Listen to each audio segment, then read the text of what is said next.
Today, I am reviewing the Philips 3200 series fully automatic espresso machine. If at any time you'd like to explore this product for yourself and grab it at a great price, be sure to check the links below the video.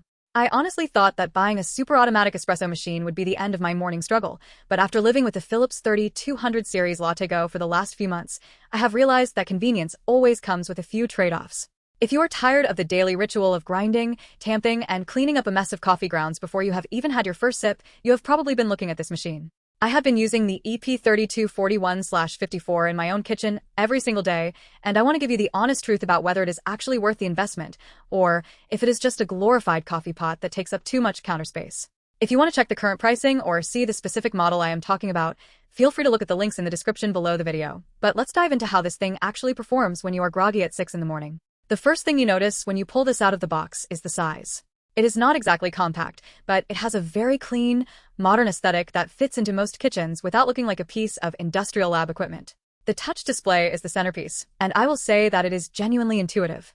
You don't need a manual to figure out how to get a cappuccino or a standard coffee. You just tap the icon and it starts. The interface is responsive enough that I haven't had any frustrating ghost touches or lag, which is a common complaint I have had with other high-end appliances. However, while the interface is great, the machine itself is entirely plastic. The standout feature, and the one that probably sold me on this model, is the LatteGo milk system. Most automatic machines have these complex tubes and internal milk circuits that are a nightmare to clean. I have owned machines in the past where I had to take apart the entire steam wand assembly just to make sure there wasn't old milk drying inside. The LatteGo system is just two parts. There are no tubes. You pour your milk in, it froths it, and when you are done, you can literally rinse it under the tap in about 15 seconds. It is honestly genius. The foam quality is surprisingly good. It produces a nice, velvety microfoam that is perfect for cappuccinos and latte macchiatos. It isn't quite as stiff as what you would get if you were manually steaming milk, but for a one-touch system, it is impressive. If you want to look into the specific details or see the current price for this unit, check the links below, but I would argue that this milk system alone is worth the premium over some of their lower-end models. Now, let's talk about the downsides, because there are definitely a few. First, the water tank and the bean hopper are on the smaller side. If you have a household where everyone drinks 2 or 3 cups a day, you'll be refilling the water and the beans constantly. It feels like I am topping it off every single day. The drip tray also fills up faster than you would expect because the machine does an automatic rinse cycle every time you turn it on and off. It is great for hygiene, but it means you are constantly dumping out gray water. Another thing that might frustrate some users is the noise. This machine is loud. When the grinder kicks in, it makes a very distinct, mechanical grinding sound that will definitely wake up anyone else in the house if you're the early riser. It is not a deal breaker for me, but don't expect to make a silent cup of coffee. The AquaClean filter is something they market as a way to avoid descaling for up to 5,000 cups. In practice, this is a bit of a double-edged sword. Yes, it keeps the water clean and prevents scale buildup, which is great for the longevity of the machine, but you are locked into buying their specific filters. If you don't change the filter when the machine tells you to, it will nag you until you do. It is a smart way for them to ensure you are maintaining the machine, but it is also an ongoing cost you have to factor in. If you live in an area with very hard water, you might still find yourself needing a manual deep clean eventually, regardless of what the filter promises. When it comes to the 5 coffee varieties, they are all solid. The espresso is the base for everything, and the Americano is a nice touch if you like a longer drink without the acidity of a full drip coffee. The My Coffee Choice menu allows you to adjust the strength and the volume of your drink, which is a nice level of customization. You can save your preferences, so once you find your perfect ratio, you don't have to keep messing with the settings. I found that I mostly stick to 1 or 2 settings, but having the option to make a stronger cup on a Monday morning is a lifesaver. Who is this machine actually for? I think it is perfect for the person who loves coffee but hates the process of making it. It is for the busy professional or the parent who needs a high-quality caffeine fix immediately and doesn't have 10 minutes to spend on a manual workflow. It is also great for people who want to save money on daily cafe visits. If you do the math, the cost of the beans versus the cost of a $5 latte every morning means this machine pays for itself within a year or so. You can find the links below if you want to compare the price against your local coffee shop habit. However, who should avoid this? If you are a coffee hobbyist who've used the brewing process as a therapeutic ritual, you will hate this machine. It takes the soul out of the brewing process. If you want to experiment with different roast profiles, manual pressure, or complex latte art, look elsewhere. This machine is designed to be a utility, not a hobby. Also, if you have a very small counter space, you should measure carefully. While it isn't huge, it has a height requirement because you need to be able to access the bean hopper from the top. If you have low-hanging cabinets, you might find it difficult to refill the beans without sliding the whole machine out every time. I also want to touch on the durability. I have had zero mechanical failures so far, but I have heard from other users that the plastic components, particularly the hinge on the water tank or the latch for the milk container, can feel a bit flimsy over time. You have to be gentle with them. If you're the type of person who is a bit rough with your appliances, you might find yourself needing replacement parts after a year or two. Philips is pretty good about support, but it is something to keep in mind. The machine is mostly plastic, and while it is high quality, it isn't indestructible. One of the most practical things I learned while using this is that you really need to keep up with the maintenance. The machine will tell you when to empty the grounds container and when to clean the brew group. Do not ignore these prompts. The brew group is removable, which is a huge plus because you can rinse it under the sink. Some other brands seal their brew groups inside the machine, which makes them impossible to clean properly without a professional service. Being able to pop it out, rinse it, and let it dry is a massive advantage for cleanliness and preventing mold growth.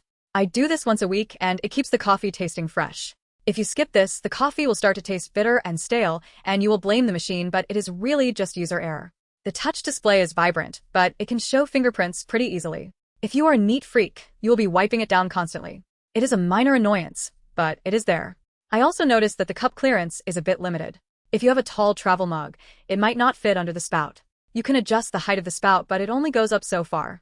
I usually brew into a smaller mug and then pour it into my travel cup, which is an extra step, but it is worth it for the quality. If you are someone who needs to brew directly into a large 20-ounce thermal mug, you might find this frustrating. When you compare this to other fully automatic machines in the same price bracket, the Philips 3200 series sits in a very comfortable middle ground.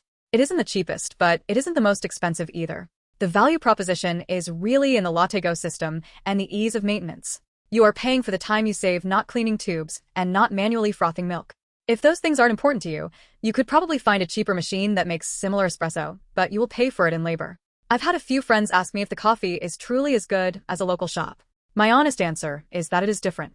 It is very consistent, which is something even the best local shops struggle with sometimes. If you find a bean you love, this machine will reproduce that flavor profile perfectly every single time. It doesn't have the complexity of a manual pour-over, but it provides a very reliable, high-quality drink that is miles ahead of any pod-based system I have ever used. The texture of the milk is the biggest win.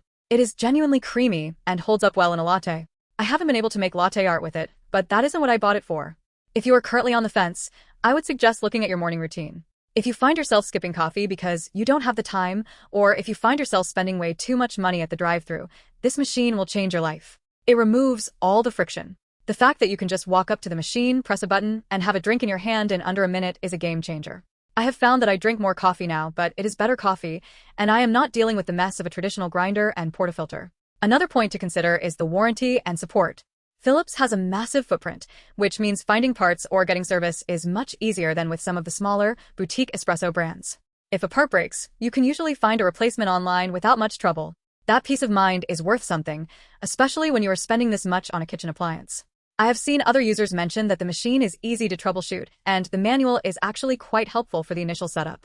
One thing I didn't expect to appreciate as much as I do is the energy-saving mode. It powers down after a set time, which is great for peace of mind if you're someone who forgets to turn off appliances. It wakes up quickly when you press the button, so you aren't waiting forever for it to heat up. It is a small detail, but it shows that they have thought about the actual day-to-day experience of the user. I want to be clear about the disappointment factor. If you buy this expecting it to be a commercial-grade machine that can handle a dinner party of 20 people, you'll be disappointed. It is a home machine. It needs breaks. It needs refills. It is not meant to be a workhorse for a small office. If you try to push it too hard, you'll be spending all your time refilling the tank and emptying the grounds. It is meant for 1 or 2 people who want a consistent, high-quality daily drink. If you keep your expectations in check regarding its capacity, you'll be very happy with it. Overall, the Philips 3200 series LatteGo is a solid, practical machine that delivers on its promises. It isn't perfect, and the plastic build and small tank sizes are legitimate gripes, but the ease of use and the excellent milk system make it a top contender in the world of automatic espresso. It has become a permanent fixture on my counter, and I don't see myself going back to a manual machine anytime soon. If you want to see the latest pricing or explore the different features in more detail, check out the links in the description below. It is a purchase that requires a bit of an upfront investment, but if you value your time and your morning coffee, it is one of the most practical things you can add to your kitchen. Just remember to clean the brew group, use good beans, and don't expect it to do the work of a professional cafe machine, and you'll be just fine. It is an honest, straightforward machine that does exactly what it says on the box, and in a market filled with overpromised and underdelivered appliances, that is actually a rare thing to find.